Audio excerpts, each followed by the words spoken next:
Caros alunos, sejam bem-vindos a mais um conteúdo do nosso curso de Logística. É isso mesmo, estamos aqui no capítulo 16 do módulo de Planejamento e Controle de Produção. Hoje eu estou um pouquinho diferente porque eu estou em uma atividade de voluntário, né, que eu faço parte, para ajudar os meninos aí, as crianças aí entre 6 anos e meio aí até 10 anos completo, né? Então é o seguinte, vamos lá. Pessoal, nós vamos ver hoje algo bem interessante que vai nos mostrar como é importante a gente saber gerir a frota, né? A frota que a gente viu que é um custo um pouquinho elevado, né? 2/3 do custo logístico envolve muito com a parte de transporte. E isso aí tem que ter muito cuidado em relação a isso, né? Para saber a gente como gerenciar. Mas vamos entender um pouquinho o que a gente viu no conteúdo anterior. A gente viu os benefícios da intermodalidade, a forma mista de transportar, né, cargas colocadas, né, com a empresa, né, no sentido de facilitar a distribuição das cargas de diversas rotas. Além disso, apresentamos também a modalidade de operadores logísticos também. Como eu falei no conteúdo de hoje, nós vamos fazer uma base da gestão de frota da empresa. Para isso, primeiramente, aprenderemos também o que é a gestão dos ativos dessa frota. A gestão dos ativos da frota é justamente reger, né, administrar, gerenciar um conjunto de veículos pertencentes à mesma empresa. O gerenciamento dessas frotas é uma atividade bastante ampla, uma vez que ela abrange serviços diversos, tais como dimensionamento específico, equipamentos, roteirização, custos, manutenção de veículos, entre outros. Hoje, entenda que hoje nós temos vários outros recursos para gerir frota. Nós temos sistemas de acompanhamento, nós temos acompanhamento via satélite, temos o próprio Maps, né, da Google, né, que a gente tem como acompanhar e ver os roteiros, né, que nós temos aqui no decorrer do nosso país, né. Nós temos outros, né, recursos também.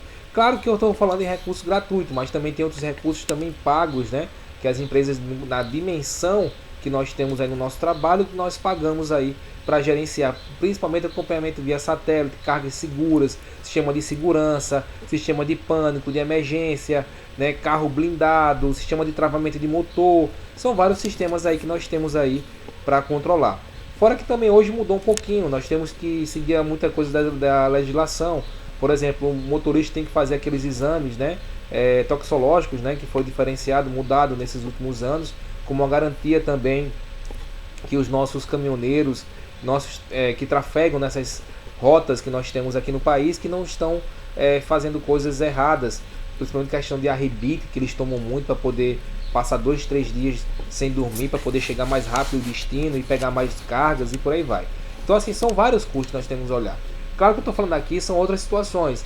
Nós vamos falar aqui na questão estrutural, na questão do transporte, custo com pneu, custo de combustível, quanto o carro está fazendo por cada tipo de transporte, isso que é bem interessante também.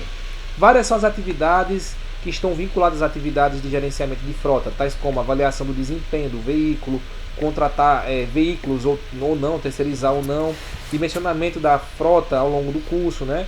Execução de reformas do motor, realização de coletas. Por exemplo, quando você compra um caminhão diferente de um carro, você compra um caminhão para passar aí 5, 10, 15 anos tranquilo, dependendo do manuseio, da manutenção, do cuidado que você tiver com o veículo, né? Porque a gente sabe que é muito caro, tem caminhões aí de 1 milhão, 2 milhões, 3 milhões, aí dependendo da tecnologia, da dimensão desse caminhão, né? Fora também toda a outra estrutura que nós temos aí, como a questão dos próprios pneus também, que é muito caro.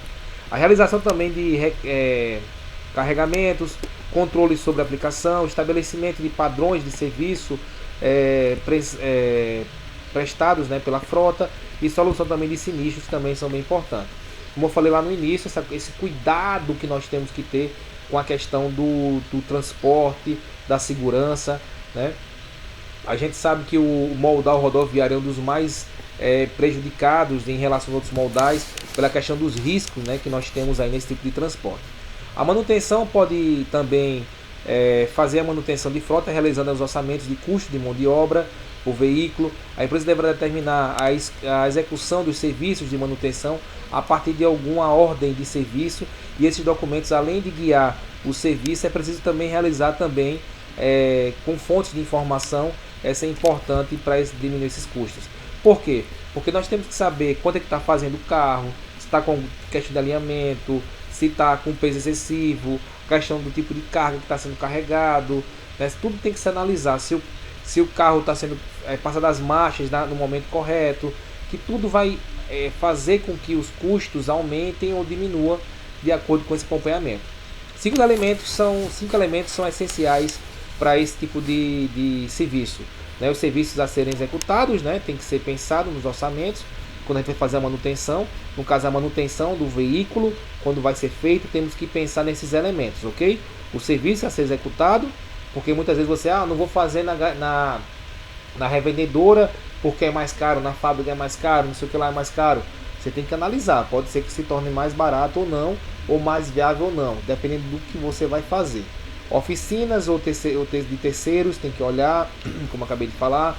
Material empregado, né, nas manutenções. Principalmente nós vemos aí o pessoal fazendo a recalchutagem dos pneus. Acontece muito, a gente vê muito nas rodovias, né? Os pedaços longos aí de pneu no meio da rodovia que provocam vários acidentes. Tem que ter muito cuidado. Você tem que olhar o custo-benefício e o dano que pode acontecer com esses materiais que são empregados. Apropriação de mão de obra, né? Mão de obra apropriada, tem que ser acompanhado, analisado, dar os benefícios, tudo tem que ser bem pensado. E o custo de manutenção. Nisso eu vou dar um toque para vocês. Temos como fazer um acompanhamento diferenciado. Por exemplo, eu vou contratar um veículo meu terceirizado, eu tenho que pensar também de onde é que ele vem, para onde é que ele vai, a saída dele e as pausas para descanso. Muitas vezes o pessoal não faz isso, mas você pode fazer um sistema de acompanhamento, né, para saber se ele está parado, se ele não está, se está pausando, qual lugar que está indo, para dar garantia a essa rota. Eu já descobri caso de um abençoado, de um motorista que estava parando toda vez quando saía da empresa, né, fazia a rota, voltava para casa dele, comia em casa, dormia em casa, deixava o caminhão na porta de casa e ia-se embora. E aí tinha mudança de percurso, sempre ele fazia isso. Até eu perceber, né, a gente fez o acompanhamento, percebeu, fiz o bloqueio, tive alguns desgastes, mas a gente percebeu que ele estava chegando na empresa 3h30, 4 horas da tarde depois disso. Quer dizer, ele estava rendendo mais, porque ele ia para casa, além de gastar combustível, né, que se tornou uma economia bastante de combustível por causa disso. Também tivemos a questão da velocidade no processo que foi feito. Claro que nós temos que dar benefício ao trabalhador, né? Temos que dar benefício, mas temos que entender que nós estamos a trabalho, e no momento de trabalho é trabalho, não temos que aproveitar situações para poder correr risco de roubo de carga, de um acidente, vários tipos de situações. Então tem que ter muito cuidado e acompanhamento real da frota, porque são custos elevados, né? E os custos de manutenção, sempre pensar na manutenção preventiva, não a corretiva, porque se você está prevenindo problemas, você vai ter um custo menor de peças e equipamentos. A eficiência também dos indicadores de desempenho, que isso eu vou passar para vocês, que é bem interessante. Consiste em uma medida, né, geralmente quantitativa, que pode ser utilizada para mostrar e comunicar um conjunto de dados complexos de uma maneira simples, inclui tendências, inovações, né, evoluções ao longo do tempo.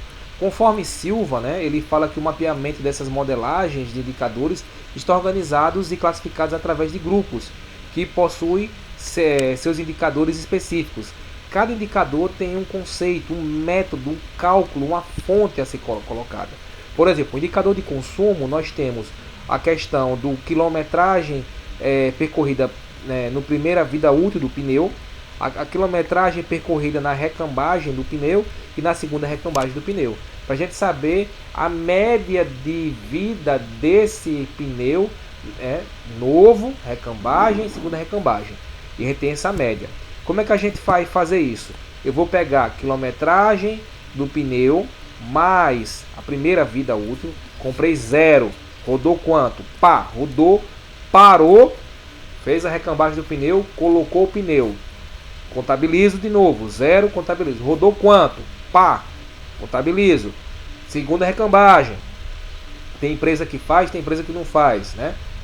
Beleza, mas até a segunda o pessoal faz, tem pessoal que faz até a terceira, né? Então faz na segunda, faz a recambagem e registra isso aí. E aí você soma e você ter uma ideia de quanto você utilizou naquela estrutura, quanto foi que você utilizou e usou, e a viabilidade em relação ao que aquele caminhão, aquele transporte, ele rendeu para você. Porque muitas vezes você quer comprar um pneu, trocar o pneu, a garantia, tudo bem. Como eu falei no início, você tem que ter um material de qualidade, uma empresa de qualidade, um serviço de qualidade, quando pode ser muito maior, o dano é muito maior. Mas eu tenho que ter cuidado com a viabilidade. A gente sabe que os custos são muito elevados, e aí eu tenho que fazer as reduções dos custos para se tornar viável, porque não é brincadeira, né? Com o consumo do combustível, né?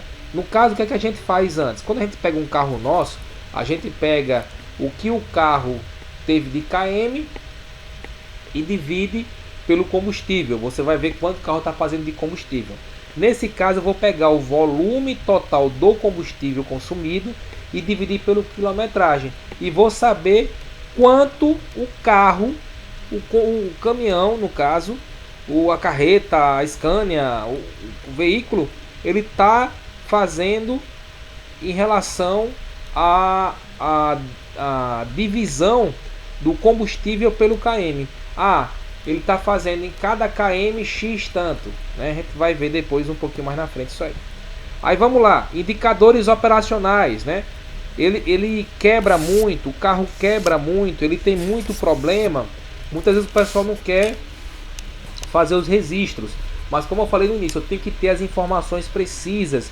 Na logística, a informação tem que ser precisa, tem que ser sempre contabilizada, informada, registrada.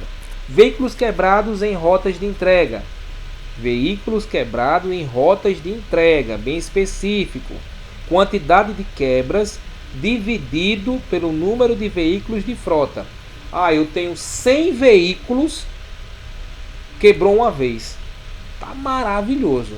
É uma coisa que a gente tá vendo aí com essas mudanças do governo, e o governo tá aí revitalizando vias, principalmente na Transamazônia e outros lugares que o caminhão ia para lá, quebrava sempre. Tá lá os tapetes fazendo. E aí você vai olhar a viabilidade, a economia real para o transporte. Porque quando você faz o cálculo e vê, por exemplo, eu tenho 20 caminhões, desses caminhões 15 quebrou naquela rota, ou eu vou botar o frete muito maior para poder compensar essa quebra, né? Vou compensar a quebra, e eu vou, não, ele vai, mas o frete, vamos supor que é 5 mil reais, eu vou cobrar aí 10 mil, 12 mil, porque se quebrar, os custos me pagam, e é quase certo quebrar. Quebrou de 20, quebrou uma vez, deu problema uma vez, aí é outro tipo de imagem, de projeção que se faz, né? Então tem que se olhar essa viabilidade. Quantidade de quebra dividido pelo número de veículos de frota vezes 100. Você vai achar o percentual aí que você se referencia. Pessoal, chegamos na hora da revisão. Aulinha facinho hoje, bem tranquila, bem fácil. Identificamos a importância de realizar a gestão de frota da empresa.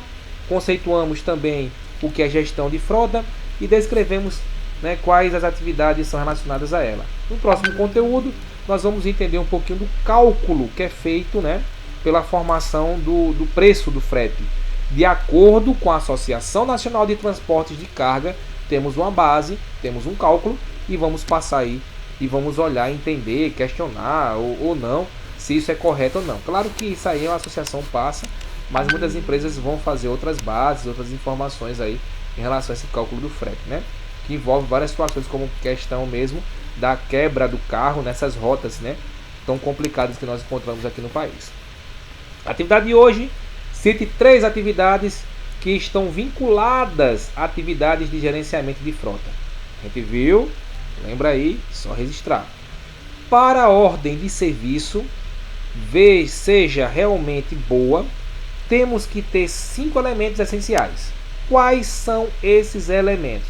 Um caminhão percorreu 850 km e consumiu 242 litros. Quanto foi o consumo de combustível com quilômetro, né, por quilômetro? Aí você vai fazer o seguinte cálculo, né? Esse consumo aí de combustível por quilômetro. Você vai pegar a fórmula, né? Eu botei até aí para ajudar. TL dividido por TKM, né? Que é justamente o consumo de combustível, né, que você teve. Você vai pegar aí 242 dividido por 850. Aí você vai dividir e vai achar o valor do consumo de combustível por quilômetro, ok? A cada quilômetro eu consumi X% aí, X tanto de combustível, ok? Fica aí a atividade de hoje. Muito obrigado pela interação, conto com a participação de vocês. Fiz o vídeo, pessoal, que eu vi que os ao vivo sempre tem algumas interferências aí para a gente conseguir fazer. Mas aí tá enviado aí o material, né, para vocês. Aproveitem, tem muita coisa a mais para a gente trabalhar. Estamos já terminando daqui a pouco, mais umas três aulinhas. Vamos entrar em outro conteúdo, em outro momento. Conto com a participação de vocês. Já estamos voltando e vendo tudo isso de forma mais detalhada, de forma prática, né, lá em sala. Mas eu conto com a participação de vocês para ficar muito mais dinâmico e muito melhor a nossa volta. Até o próximo conteúdo, conto com a participação de cada um de vocês. Meu nome é Charlton Vasconcelos e até o próximo conteúdo.